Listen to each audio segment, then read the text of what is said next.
ಅಸ್ಪೃಶ್ಯತೆ ಎನ್ನುವುದು ಮಾನಸಿಕ ರೋಗವಾಗಿದೆ. ವೈಜ್ಞಾನಿಕ ವಿಚಾರ ಜಾಗೃತಿಯ ಮೂಲಕ ಅಸ್ಪೃಶ್ಯತೆಯನ್ನ ನಿರ್ಮೂಲನೆ ಮಾಡಲು ನಾವೆಲ್ಲರೂ ಒಂದಾಗಿ ಕೆಲಸ ಮಾಡಬೇಕು. ಜ್ಞಾನಪ್ರಕಾಶ ಸ್ವಾಮೀಜಿ ಕರೆ. ಅಸ್ಪೃಶ್ಯತೆ ಎನ್ನುವುದು ಮಾನಸಿಕ ರೋಗವಾಗಿದ್ದು ಇದು ನಮ್ಮ ತಲೆಯನ್ನ ಆವರಿಸಿದೆ. ಇದಕ್ಕೆ ಮದ್ದಿಲ್ಲ. ಆದರೆ ನಾವು ವಿಚಾರಗಳ ವೈಜ್ಞಾನಿಕ ಜಾಗೃತಿ ಮೂಲಕ ಅಸ್ಪೃಶ್ಯತೆಯನ್ನ ನಿವಾರಣೆ ಮಾಡಲು ಪಣ ತೊಡಬೇಕಿದೆ ಎಂದು ಮೈಸೂರಿನ ಊರಿಲಿಂಗಿ ಪೆದ್ದಿ ಮಠದ ಪೀಠಾಧಿಪತಿಗಳಾದ ಶ್ರೀ ಜ್ಞಾನಪ್ರಕಾಶ ಸ್ವಾಮೀಜಿ ಕರೆ ನೀಡಿದ್ದಾರೆ. ಅವರು ಕೃಷ್ಣರಾಜಪೇಟೆ ಪಟ್ಟಣದ ಶ್ರೀ ಲಕ್ಷ್ಮೀ ವೆಂಕಟೇಶ್ವರ ಕಲ್ಯಾಣ ಮಂಟಪದಲ್ಲಿ ತಾಲೂಕು ಆಡಳಿತ, ತಾಲೂಕಾ ಪಂಚಾಯತ್, ಸಮಾಜ ಕಲ್ಯಾಣ ಇಲಾಖೆ ಹಾಗೂ ತಾಲೂಕು ಕಾನೂನು ಸೇವಾ ಸಮಿತಿಯ ಸಂಯುಕ್ತಾಶ್ರಯದಲ್ಲಿ ಮಾನವತೆಯ ಸಮಾಜ ನಿರ್ಮಾಣಕ್ಕಾಗಿ ಅಸ್ಪೃಶ್ಯತೆಯ ನಿರ್ಮೂಲನೆ ಕುರಿತು ಆಯೋಜಿಸಿದ್ದ ಒಂದು ದಿನದ ವಿಚಾರ ಮಂಥನ ಜಾಗೃತಿ ಕಾರ್ಯಕ್ರಮವನ್ನು ಜ್ಯೋತಿ ಬೆಳಗಿಸಿ ಉದ್ಘಾಟಿಸಿ ಮಾತನಾಡಿದರು. ಜಾತಿ ಪದ್ಧತಿಯಿಂದ, ಸಾಮಾಜಿಕ ಕಟ್ಟುಪಾಡುಗಳಿಂದ, ಮೌಢ್ಯಗಳ ವೈಭವೀಕರಣದಿಂದ ತುಂಬಿರುವ ನಮ್ಮ ಭಾರತ ದೇಶದಲ್ಲಿ ವೈಜ್ಞಾನಿಕ ಜಗತ್ತಿನ ಇಂದಿನ ದಿನಮಾನದಲ್ಲಿಯೂ ಅಸ್ಪೃಶ್ಯತೆಯು ಜೀವಂತವಾಗಿದೆ ಎಂದರೆ ನಾವು ತಲೆ ತಗ್ಗಿಸುವ ಅಮಾನವೀಯ ವಿಚಾರವಾಗಿದೆ. ನಾವು ವೈಜ್ಞಾನಿಕತೆ ಹಾಗೂ ವೈಚಾರಿಕತೆಯ ಜಾಗೃತಿ ಮೂಲಕ ಅಸ್ಪೃಶ್ಯತೆ ನಿವಾರಣೆ ಮಾಡಲು ಪಣ ತೊಡಬೇಕು.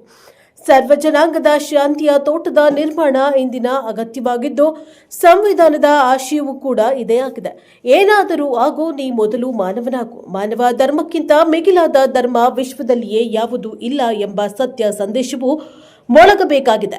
ಭಾರತ ಒಂದು, ಭಾರತೀಯರಾದ ನಾವೆಲ್ಲ ಬಂಧುಗಳು ಎಂಬ ಅರಿವಿನ ಜಾಗೃತಿಯ ಸಂದೇಶವು ಕೆಆರ್ ಪೇಟೆಯಿಂದಲೇ ನಾಡಿನಾದ್ಯಂತ ಮೊಳಗಬೇಕಾಗಿದೆ. ಈ ದಿಕ್ಕಿನಲ್ಲಿ ನಾವೆಲ್ಲರೂ ಕೂಡ ಭಾಷಣ ಮಾಡುವುದನ್ನು ಬಿಟ್ಟು, ಸಂವಿಧಾನದ ಆಶಯ ಓದುವುದನ್ನು ಬದಿಗಿಟ್ಟು ಮಾನವತೆಯ ಸಂದೇಶವನ್ನ ಸಾರಬೇಕು. ನಮ್ಮ ತಲೆಯಲ್ಲಿರುವ ಅಸ್ಪೃಶ್ಯತೆ ಎಂಬ ಸಾಮಾಜಿಕ ಪಿಡುಗನ್ನ ಮೊದಲು ಅರಿವಿನ ಜಾಗೃತಿಯ ಮೂಲಕ ಹೊಡೆದೋಡಿಸಲು ಸಂಕಲ್ಪ ಮಾಡಬೇಕು ಎಂದು ಜ್ಞಾನಪ್ರಕಾಶ ಸ್ವಾಮೀಜಿ ಕರೆ ನೀಡಿದ್ದಾರೆ. ಕಾರ್ಯಕ್ರಮದಲ್ಲಿ ಮುಖ್ಯ ಅತಿಥಿಗಳಾಗಿ ಭಾಗವಹಿಸಿದ್ದ ರಾಜ್ಯ ಕೈಮಗ್ಗ ಅಭಿವೃದ್ಧಿ ನಿಗಮದ ಅಧ್ಯಕ್ಷ ಬಿ ನಾಗೇಂದ್ರ ಕುಮಾರ್ ಮಾತನಾಡಿ, ಮಾನವರಾದ ನಾವೆಲ್ಲರೂ ಒಂದು, ವಿಶ್ವದಲ್ಲಿ ಇರುವುದು ಎರಡೇ ಜಾತಿ, ಒಂದು ಹೆಣ್ಣು ಮತ್ತೊಂದು ಗಂಡು ಎಂಬ ವಿಶಾಲವಾದ ಮನೋಭಾವನೆಯನ್ನ ಬೆಳೆಸಿಕೊಂಡ್ರೆ ಅಸ್ಪೃಶ್ಯತೆ ಎನ್ನುವ ಮೌಢ್ಯವು ತಾನಾಗಿ ಅಳಿಸಿ ಹೋಗಲಿದೆ.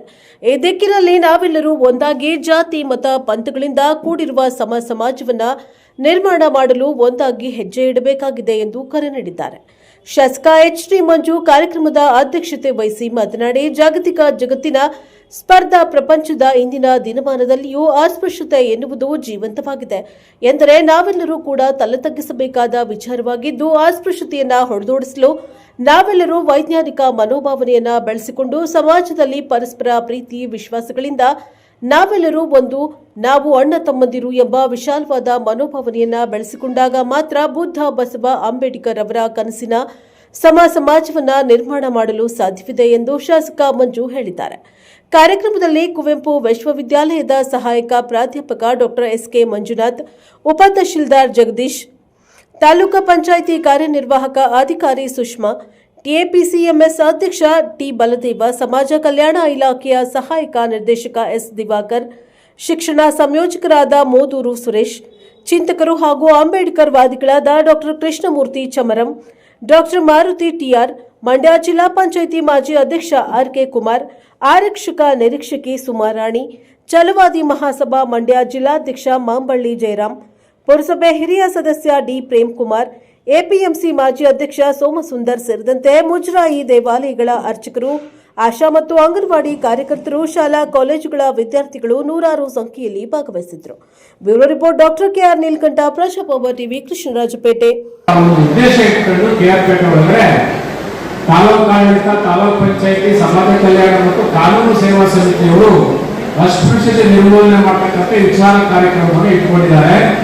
ಈಗಾಗಲೇ ನಮ್ಮ ಶಾಸಕರು, ಅಧ್ಯಕ್ಷರು ಎಚ್.ಡಿ. ಮಂಜು ಸರ್ ಅವರು ಮತ್ತೆ ಮತ್ತೆ ವೇದಿಕೆಯಲ್ಲಿರ್ತಕ್ಕಂಥ ಎಲ್ಲ ಗಣ್ಯರು, ವೇದಿಕೆ ಎಲ್ಲ ಸಮುದಾಯ ಮುಖಂಡರು, ವಿಶೇಷವಾಗಿ ವಿದ್ಯಾರ್ಥಿಗಳು, ಒಳ್ಳೆ ಚಪ್ಪಾಳೆ, ವಿದ್ಯಾರ್ಥಿಗಳು, ಎಲ್ಲ ಸ್ಟೂಡೆಂಟ್ಸ್, ಎಲ್ಲ ವಿದ್ಯಾರ್ಥಿಗಳು, ವಿದ್ಯಾರ್ಥಿನಿಯರು ಆಲ್ ಗ್ಯಾದರ್ ಆಗಿದ್ದೀರಾ. ಮತ್ತೆ ನಮ್ಮ ಆಶಾ ಕಾರ್ಯಕರ್ತರಿದ್ದೀರಿ. ನಿಮ್ಮೆಲ್ಲರೂ ನಾನು ಭಕ್ತಿಯ ನಮನಗಳನ್ನ ಸಲ್ಲಿಸ್ತಾ, ವಿಶೇಷವಾಗಿ ಬಂಧುಗಳೇ, ನಾವು ಒಂದು ಲೈನನ್ನ ಹೇಳ್ತೇನೆ, ನೀವು ಅದನ್ನು ಹೇಳಬೇಕು. ಏನದು ಅಂದ್ರೆ, ಭಾರತ ಒಂದು, ಭಾರತೀಯರೆಲ್ಲರೂ ಬಂಧು ಅಂತಕ್ಕಂಥ ಶೀರ್ಷಿಕೆ. ಭಾರತ ಒಂದು, ದೇಶ ಒಂದೇ ಇರೋದು. ಭಾರತ ಒಂದು, ಭಾರತೀಯರೆಲ್ಲರೂ ಬಂಧುಗಳು ಅಂತಕ್ಕಂತಹ ಒಂದು ಸಂದೇಶ KR-ಪೇಟೆಗೆ ಹೋಗ್ಬೇಕಾಗಿದೆ. ಹಾಗಾಗಿ ಅಸ್ಪೃಶ್ಯತೆ ಅಂತಕ್ಕಂಥದ್ದು ಮಾನಸಿಕ ರೋಗ, ಅದು ಮೆಂಟಲಿ ಡಿಸೀಸ್. ಈ ಅಸ್ಪೃಶ್ಯತೆ ಅಂತಕ್ಕಂಥದ್ದು ಎಲ್ಲೋ ಇಲ್ಲ, ಅದು ತಲೆಯಲ್ಲಿದೆ. ಆ ತಲೆಯಲ್ಲಿರ್ತಕ್ಕಂಥ ರೋಗಕ್ಕೆ ಔಷಧಿ ಯಾವ್ದು ತಲೆನೋವು ಬಂದ್ರೆ ಅನಾಕ್ಷನ್ ಕೊಡ್ಬೋದಾಯ್ತು, ಯಾವ್ದೋ ಡೋಲೋಸಿಕ್ಸ್ ಕೊಡ್ಬೋದಾಯ್ತು, ಯಾವ್ದಾದ್ರು ರೋಗಗಳಿದ್ರೆ ಟ್ಯಾಬ್ಲೆಟ್ಸ್ ಕೊಡ್ಬೋದಾಯ್ತು. ಆದ್ರೆ mentally it is purely mentally disease. Mentally disease ಆಗಿರೋದ್ರಿಂದ ಇದಕ್ಕೆ ಔಷಧಿ ಕೊಡ್ಬೇಕಂದ್ರೆ ವಿಚಾರ, ವೈಜ್ಞಾನಿಕತೆ ಇದ್ರ ಮುಖಾಂತರನೇ ಕೊಡಬೇಕು. ಹಾಗಾಗಿ ಅಸ್ಪೃಶ್ಯತೆ ಅಂತಕ್ಕಂಥದ್ದು untouchability is A disease of mental. ಇಂತಹ ಒಂದು ಅಸ್ಪೃಶ್ಯತೆ ನಿವಾರಣೆ ಮಾಡಬೇಕು ಅಂತ ಹೇಳಿ ಸರ್ಕಾರ ಏನ್ ಮಾಡಿದೆ, ಒಂದು ಕಾರ್ಯಾಗಾರವನ್ನು ರೂಪಿಸಿದೆ. ಯಾಕೆ ಇದನ್ನು ರೂಪಿಸಿದೆಯಪ್ಪ? ಮನುಷ್ಯರು ನಾವೆಲ್ಲ ಒಂದೇ. ನೀವು ನಾಡಿನೀತಿ ಹೇಳುವಾಗ ಸರ್ವ ಜನಾಂಗದ ಶಾಂತಿಯ ತೋಟ ಎಲ್ಲರೂ ಹೇಳೋದಲ್ಲ, ರಸಿಕರ ಕಂಗಳ ಸೆಳೆಯುವ ನೋಟ, ಹಿಂದೂ ಕ್ರೈಸ್ತ ಮುಸಲ್ಮಾನ ಪಾರಸಿಕ ಜೈನ ಉದ್ಯಾನ, ನೀವೇ ಹೇಳಿದ್ದೀರಿ. ನಾವೆಲ್ಲರೂ ಮಾನವರು ಒಂದಾಗಿರ್ಬೇಕು, ಮನುಷ್ಯರು ಒಂದಾಗಿರ್ಬೇಕು. ಮನುಷ್ಯರು ಒಂದಾಗಿದ್ರೆ ಯಾವ ಕಾರ್ಯನೂ ಬರಲ್ಲ. ಮನುಷ್ಯರು ಒಂದಾಗಬೇಕು ಅಂತಂದ್ರೆ ಬಸವಣ್ಣ ಹೇಳಿರೋದು, ಬುದ್ಧ ಹೇಳಿರೋದು, ಕನಕದಾಸ ಹೇಳಿರೋದು, ಕುವೆಂಪು ಹೇಳಿರೋದು. ನಾವು ಮನುಷ್ಯರಾಗ್ತಾ ಇಲ್ಲ. ಮನುಷ್ಯರಾಗಬೇಕಾದ್ರೆ ಏನಾದರೂ ಆಗು, ಮಾನವನಾಗು, ಓದಿ ಬೋಧಕನಾಗು, ಕಾವ್ಯವಂತ ಸನ್ಯಾಸಿಯಾಗು, ಬೌದ್ಧನಾಗು, ಜೈನನಾಗು, ಹಿಂದೂವಾಗು, ಸಿಖ್ನಾಗು, ನೀ ಏನಾದರೂ ಆಗಪ್ಪ, ಮೊದಲು ಮಾನವನಾಗು, ಫಸ್ಟ್ ಮನುಷ್ಯರಾಗಬೇಕು ಅಂತಕ್ಕಂಥದ್ದು ಇವತ್ತಿನ ಈ ಕಾರ್ಯಕ್ರಮದ ಉದ್ದೇಶ. ಅಸ್ಪೃಶ್ಯತೆ ನಿವಾರಣೆ ಹೆಂಗಾಗುತ್ತಪ್ಪ ಅಂದ್ರೆ, ಭಾಷಣ ಮಾಡೋದ್ರಿಂದ, ಪ್ರಿಯಾಂಬಲ್ ಓದೋದ್ರಿಂದ, ಸಂವಿಧಾನವನ್ನು ಹೇಳ್ಕೊಡೋದ್ರಿಂದ ಅಸ್ಪೃಶ್ಯತೆ ನಿರ್ಮೂಲನೆ ಆಗಲ್ಲ.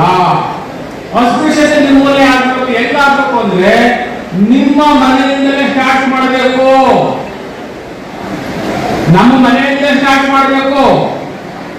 ಅದಕ್ಕೆ ಬಸವಣ್ಣನವರು ಮೇಲಾಗಲೊಲ್ಲೆನು ಕೀಳಾಗಿರಲೆನು ನಿಮ್ಮ ಪಾವನ ಪಾದದ ಕೆಳಗೆ ಕೆರವಾಗಿರಿಸೆಯ ಕುಡಲ ಸಂಗಮ ದೇವ ಅಂತ 12ನೇ ಶತಮಾನದಲ್ಲಿ ಹೇಳಿದ್ರು.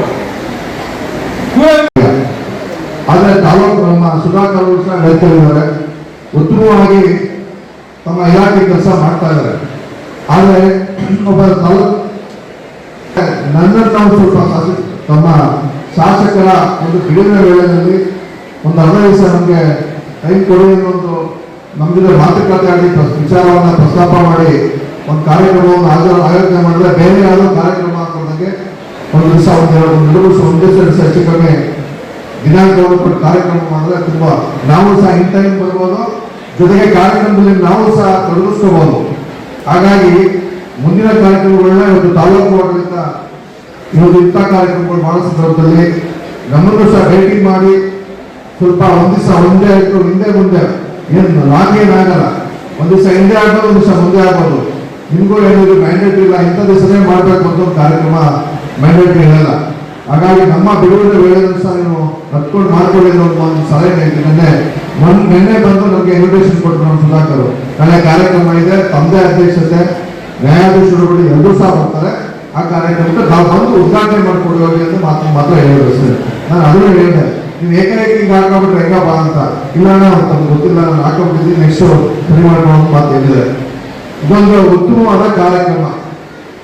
ಈಗ ನಾವು ಇಲ್ಲಿಲ್ಲ, ಇಲ್ಲಿ ನಾನು ಮೇಲೆ, ನಾನು ಕೆಳಗೆ, ನಮ್ಮ ಜಾತಿ ದೊಡ್ಡದು, ನಮ್ಮ ಜಾತಿ ಚಿಕ್ಕದು, ನಮ್ದು ದೊಡ್ಡ ಧರ್ಮ, ಬೇರೆಯವ್ರ ಚಿಕ್ಕ ಧರ್ಮ, ಇವ್ಯಾವುದೇ ಕಾರ್ಯಕ್ರಮ ಇಲ್ಲ. ಯಾರು ಮಾನವೀಯ ಮೌಲ್ಯಗಳನ್ನ ಬೆಳೆಸ್ಕೊಂಡು ಉತ್ತಮವಾದ ಕೆಲಸವನ್ನ ಮಾಡ್ತಾನೆ, ಸಮಾಜದ ಹಿತವನ್ನ ಬಯಸ್ತಾನೆ, ಸತ್ಯ ಧರ್ಮ ನ್ಯಾಯ ನೀತಿನಲ್ಲಿ ಯಾರು ಹೋಗ್ತಾನೆ ಅವನೇ ಉತ್ತಮ ಜಾತಿಯವನು.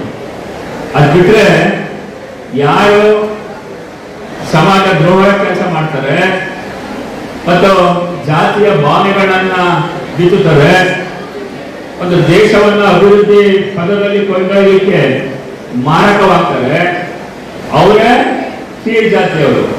ಇಲ್ಲಿ ಜಾತಿ ಹುಟ್ಟಿಂದ ಬರಲ್ಲ, ನಮ್ಮ ನಡವಳಿಕೆಯಿಂದ ನಾವು ಎಲ್ಲರನ್ನ ಮಾನವೀಯ ಮೌಲ್ಯಗಳನ್ನ ಇಟ್ಟುಕೊಂಡು ಪ್ರೀತಿಸೋದ್ರಿಂದ ಮತ್ತು ನಾವು ಈ ಸಮಾಜವನ್ನ ಸುಭದ್ರವಾಗಿ ಕಟ್ಟತಕ್ಕಂಥ ವ್ಯವಸ್ಥೆ ಏನಿದೆ ಅದರ ಆಧಾರದ ಮೇಲೆ ಜಾತಿ ಒಂದು ನಿಲ್ತದೆ ಅನ್ನೋ ಮಾತನ್ನ ನಾನು ಈ ಸಂದರ್ಭದಲ್ಲಿ ಹೇಳ್ತಾ, ಎಲ್ಲರೂ ಕೂಡ ಫಸ್ಟ್ ಮನುಷ್ಯನಾಗಿ ಮಾನವನಾಗಿ ಹುಟ್ಟಿದ ಮೇಲೆ ಮಾನವೀಯ ಮೌಲ್ಯಗಳನ್ನ ಯಾರು ಬೆಳೆಸ್ಕೊಂಡೆ ಸಮಾಜದ ಬಗ್ಗೆ ಚಿಂತನೆಯನ್ನು ಮಾಡ್ಕೊಂಡೆ ಹೋಗ್ತಾನ ಅವನೇ ಉತ್ತಮ ಜಾತಿಯವ ಅನ್ನೋ ಭಾವನೆಯನ್ನ ಈ ಸಂದರ್ಭದಲ್ಲಿ ನಾನು ವ್ಯಕ್ತಪಡಿಸ್ತಾ ನನ್ನನ್ನು ಕರೆದು ಮಾತಾಡಲಿಕ್ಕೆ ಅವಕಾಶ ಮಾಡಿಕೊಟ್ಟ ಎಲ್ಲ ತಾಲೂಕು ಆಡಳಿತಕ್ಕೂ ನನ್ನ ನಮಸ್ಕಾರಗಳನ್ನ ತಿಳಿಸಿ ನಾನು ಮಾತಿಗೆ ವಿದಾಯ ಹೇಳ್ತಾ ಇದ್ದೇನೆ. ಇವತ್ತಿನ ಈ ಸಮಾಜಕ್ಕೆ ಇಂಥ ಒಂದು ಕಾರ್ಯಾಗಾರ ಆಗ್ಬೇಕಾಗ್ತದೆ. ಯಾಕೆಂತಂದ್ರೆ ಒಂದು ಸಮಾಜವನ್ನ ನಿರ್ಮಾಣ ಮಾಡಬೇಕು ಅಂದ್ರೆ ಜಾತ್ಯತೀತ ಭಾವನೆಗಳನ್ನ ಹೋಗಲಾಡಿಸಿ ಇಲ್ಲೆಲ್ಲ ಸಮಾಜವನ್ನ ಸುಭದ್ರವಾಗಿ ಒಂದು ಶಕ್ತಿಯುತವಾಗಿ ಕಟ್ಟಬೇಕು. ದೇಶದ ನಾಡಿನ ಅಭಿವೃದ್ಧಿಯನ್ನ ಕಾಣಬೇಕು ಅನ್ನೋದಾದ್ರೆ ಈ ಒಂದು ಜಾತಿಯ ಭಾವನೆ ಅನ್ನೋದಿದೆಯಲ್ಲ ಅದು ಬಹಳ ಮಾರಕವಾದಂತ ಒಂದು ವಿಷಯವಾಗ್ತದೆ. ಯಾಕೆಂತಂದ್ರೆ ನಾವೆಲ್ಲರೂ ಕೂಡ ಈ ದೇಶದಲ್ಲಿ ಅಥವಾ ಈ ಪ್ರಪಂಚದಲ್ಲಿ ಇರೋದು ಒಂದೇ ಜಾತಿ, ಅದು ಮನುಷ್ಯ ಜಾತಿ.